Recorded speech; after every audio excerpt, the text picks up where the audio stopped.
안녕하세요. 아빠가 들려주는 동계 김지형입니다. 오늘은 로드 파라독스라는 걸 배워보도록 하겠습니다. 그림으로 한번 이해해 보도록 할게요.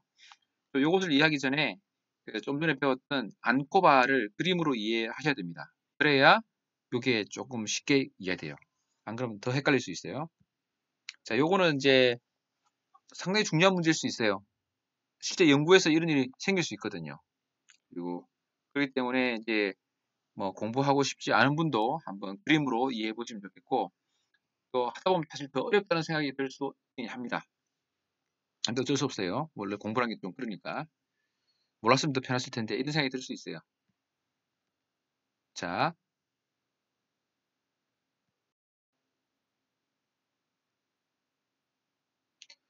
그래서 먼저 앙코바를 조금 더 이해해 보면 두 군, 빨간 군과 파란 군이 있을 때 이 차이 값을 내는 거, 이거는 아노바, 아노바 또는 T 테스트라고 할 수 있죠. 근데 이제 어떤 변수, 어떤 결과, 코베리에 있어서 그거에 따라서 차이가 나는 것을 보증해 주는 거, 그거를 아노바가 아닌 안코바라고 할 수 있습니다. 이게 지난번에는 여기 나이가 나왔었죠. 나이가 나왔습니다. 나이를 보증해 주는 거죠. 그래서 이렇게 직선을 그어보고 이렇게 평행선을 두 개를 그어본 다음에 이거와 이 직선 사이에 그 위아래 차 값을 보는 거라고 할 수 있고, 또는 이 직선이 y축절편이 있으면 y축절편의 차이를 보는 것이 안코바라고 할 수 있습니다. 그런데 어떤 경우가 있냐면요. 그 나중의 결과의 코베리에이스로 처음 결과, 처음에 어떤 값, 처음에 혈당을 코베리에이스로 넣고 나중에 혈당을 넣기도 하고, 처음에 혈압이라든지 이런 거를 코베리에이스로 넣고 나중 혈압을 진짜 결과값으로 넣기도 하는 거예요. 그렇게 많이 합니다, 실제. 그걸 안코바로 해요. 그렇게 되면 어떻게 되죠? 이게 다시 이제 안코바 처음 결과를 보정해주고 이 직선을 그은 다음에 직선의 y축절편 차이를 계산해주면 되겠죠. 하는 방법은 간단합니다. 통계 프로그램 넣으면 알아서 해주니까. 자, 근데 이제 로드 파라독스를 한번 공부하려고 하는 거예요. 로드 파라독스는 뭐냐? 이게 아까처럼 안코바를 할 수도 있고 처음의 값을 영향을 보정하기 위해서, 처음 값의 영향을 보정하기 위해서 안코바를 할 수도 있고, 또 다른 방법으로 어떤 방법을 쓰냐면 이 점을 하나 보세요.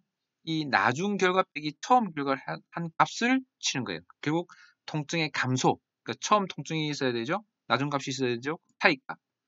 혈압의 증가, 혈압의 감소. 그럼 처음 혈압이 있고 나중 혈압이 있잖아요. 그럼 나중 혈압 빼기 처음 혈압해야 혈압의 변화, 혈당의 변화. 이 변화 값을 이제 그 아웃컴으로 해서 디펜던트 베리어블을 해서 통계를 많이 내거든요. 통계를 많이 하거든요. 흔히 합니다. 그 값은 이제 그래프로 그리면 어떻게 되느냐? 이 동그라미 하나를 생각해 보세요. 이 나중 결과가 이 y 값이죠. 이만큼이죠. 처음 결과가 이 x 값이에요. 이만큼이죠. x를 이만큼 뺀다고 생각해 보세요. 즉, 이 동그라미가 45도 직선을 따라서 쭉 내려오는 거랑 같은 거예요. 45도 각도로 쭉 내려서 이 빨간 선 y축에 철그덕 붙어버리는 거예요. 그래서 모든 점들이 45도 미끄럼틀을 타고 쭉 내려서 y축에 철그덕 붙어버린다고 생각해 보세요. 그때의 그 값들의 평균 있을 거 아닙니까? 그 값들의 평균을 이제 가지고 이제 비교하는 거예요. 그럼 어떻게 되느냐?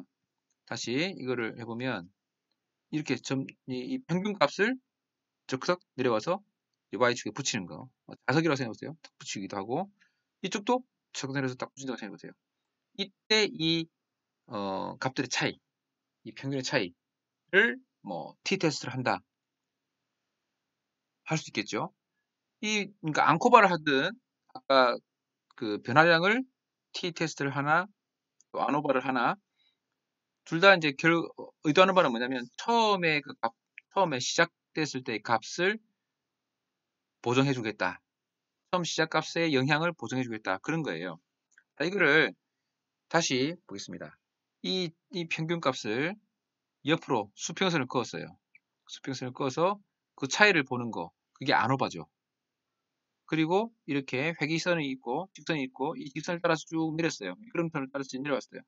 그래서 y축에다 붙는 값, 그때 y축의 차이 값을 계산한 것이 안코바죠. 자, 아까 이전 동영상에서 얘기했던 겁니다. 지금 잠깐 복습해드렸고, 근데 이제는 45도 직선, 45도 미끄럼틀 타가 쭉 내려와서 적극 붙인 것이 이 차이 값을 가지고 안오바를 한 거예요. 자, 뒤에 요 값이랑 요 값은 결국 처음 값을 보정하기 위한 장치입니다. 둘 다 많이 쓰는 방법이에요. 근데 딱 그림으로 보면 이해되죠? 이게 좀 다를 것 같지 않아요? 이 경우에 보면. 안코바는 좀 차이가 큰데, 이거? 이 빼기 한 값. 이것은 훨씬 차이가 작잖아요. 이 예에서 그런데 어떤 경우는 또 바뀌어서 또 초적이 더 크고 작고 할 수도 있어요. 이런 상태를 로드 파라독스라고 합니다. 그럼 실제 로드 파라독스가 어떤 건지 한번, 이건 그림으로 이해했고, 실제 이거를 제안했던 그 학자의 이야기를 한번 보도록 할게요. 이게 위키피디아에 나온 내용인데요. 안타깝게 이 위키피디아 한글이 없어요. 이게 포르투갈어 하나만 있고 영어와 포르투갈 두 개만 있는 거죠. 그 다음에 이제 쭉 뭐 있고 얘가 어떤 거냐면요. 이게 어떤 큰 대학교에서 두 개의 기숙사가 있어요. 동이 두 개죠. A동, B동인데 그 약간 식당에 있는 주방장이 좀 달랐나 봐요. 그래서 A 식당과 B 식당에 이제 식사가 있는데 과연 체중이 늘었느냐 줄었느냐 가지고 이제 연구를 하는 거예요. 했더니 이제 그래가지고 이제 처음 값과 나중 값을 뺀 값, initial weight using unadjusted variance 암호바죠. 처음 initial weight를 비교하지 않았어요. 하지 않았어요. 이렇게 하는 방법이 있고 weight gain을 하는 방법이 있어요. 아까처럼 제일 마지막 방법이죠. 증가량만 하는 방법이 있었어요. 그 다음에 또 어떤 통계학자는 앙코바를 한 거예요. 이니셜 웨이트를 이용해서 앙코바를 한 거예요. 그래서 이들이 앙코바를 했더니 이 둘 사이에 시그니피컨트한 디퍼런스가 있었다. 고 말해주고 있었어요. 근데 요 앞에서 그 차이 값을 한 경우에는 별 차이가 없었다. show any systematic change가 없었다고 이야기를 해주고 있습니다. 우리가 그림으로 봤던 거랑 같은 상황이죠. 이게 도대체 어떻게 된 거냐. 그래서 논란이 많았어요. 그래서 그 뒤에 여러분 조금 공부해보시면 알만한 유명한 분들이 이에 대해서 막 이야기를 했습니다. 그래서 두 번째 통계학자는 각 개인의 체중이 증가했나를 차이점을 물어본 것이다. 그리고는 그룹의 게이트를 물어본 것이다 라고 해석을 했고 콕스 같은 분들도 비슷한 이야기를 했습니다. 이렇게 했어요. They conclude that 첫 번째 통계학자는 둘 다 맞다는 거예요. Right. When asking about group difference. 그룹의 difference를 물었다면 맞는 것이다. 두 번째 통계학자는 right. 옳다. 각 개인의 이펙트의 차이를 물은 것이라면 옳다. 말했고 또 홀란드 앤 루빈 또 유명한 분들이죠. 뭐 해석을 각자 해보시기 바라고 잘 보겠습니다. 그 다음에 펄 같은 분은 틀렸다. satisfactory. 좀 아닌 것 같다. 이것은 좀 복잡하다. 이런 양상입니다. 이런 분들, 이렇게 유명한 분들이 이제 막 다루고 있고, 근데 제가 뭐 어떻게 코멘트 할 건 없는 것 같습니다. 여러분들 직접 보시면 될 것 같고. 근데 문제가 있어요. 문제라기보다. 근데 안타깝게도 제가 검색을 해보니까 네이버 검색에도 이게 검색이 안 되더라고요. 한국어로 대해서는 이에 대해서 뭐 논란을 제기하거나 한 분이 별로 많지는 않은 것 같습니다. 뭐 혹시 수업 시간에 어떤 교수님께서 다룰 수는 있겠지만 어쨌든 그래서 여러분들이 혹시 뭐 이 동영상을 보시는 분이 있으시다면 통계를 전공하신 분이 있으시다면 이 부분에 대해서 좀 더 수학적으로 좀 더 스마트하게 저 같은 사람 말고 저 같은 방식이 아닌 좀 스마트하게 표현해 주시면 좋을 것 같아요. 그 다음에 생각해 볼 문제가 있다는 걸 말씀드렸고, 입장으로 돌아와서 이야기를 해보겠습니다. 그럼 이 어떤 통계법을 쓰느냐에 따라서 막 결과가 달라진다는 거잖아요. 이렇게 하면 안코바를 쓰면 이렇게 되고, 뭐 빼기 하면 이렇게 되고, 또 안오바를 하면 이렇게 되고, 뭐 이렇게 달라진다는 거죠.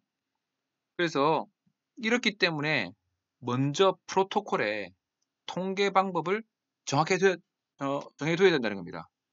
안오바를 할지, 안코바를 할지, 뭐 빼기를 할지 이런 것들을 미리 정해놓지 않고 이거 해봤다가 저거 해봤다가 어, 안오바가 보다 안코바가 더 좋은 것 같아. 뭐 이런 식으로 한다면 안 됩니다. 이렇게 그렇게 하면 안 돼요. 그런 식의 접근 방법은 안 됩니다. 통계 방법 미리 정해야 됩니다. 두 번째는 이건 좀 그렇죠. 두 번째 방법 하나는 이 두 군의 이 처음 결과, 처음 값이 별 차이가 없었다면, 즉 무작위 배정이 아주 잘 돼서 무작위 배정이 잘 되더라도 차이가 있을 수 있어요. 근데 뭐 일반적으로 보통 그런 일이 잘 안 생기니까 처음 두 군이 충분히 이제 배정이 잘 돼가지고 이렇게 잘 그런 군이라면 이 안오바나 안코바나 이 빼기한 값이 같아지겠죠. 이 그림 보면 이해되시죠? 요렇게 이게 이제 같다면 요렇게 평행선을 그어서 만들어낸 차이나 요 상태에서 요 직선을 통해서 만들어낸 요 절편의 차이나 45도 한 값의 차이나 차이가 없잖아요. 이 다 평행사변형이거든. 평행사변형인데 요 높이랑 요 높이랑 요 높이랑 요 높이랑 다 차이 똑같거든요. 그렇기 때문에 이렇게 되면 즉 무작위 배정을 잘 하고 하게 되면 이런 문제들이 다 해결될 수 있어요. 이런 차이 값이 똑같아지는 거예요. 그래서 이제 이제 일단 제가 이야기하고 싶은 것은 통계 방법을 먼저 정해둬야 된다. 두 번째, 무작위 배정이 더 중요하다. 잘 해두는 것이 어떻게 보면 더 중요하다. 뭐 그런 정도 이야기를 좀 첨언으로 아주 중요한 문제는 아니지만 이게 로드 파라독스 자체의 결론은 아닌데 제가 로드 파라독스를 보면서 또 첨가하고 싶은 말은 또 이런 말이 있습니다. 자, 그러면 오늘 더 헷갈릴 수도 있는 이런 이야기 한번 해봤습니다. 감사합니다.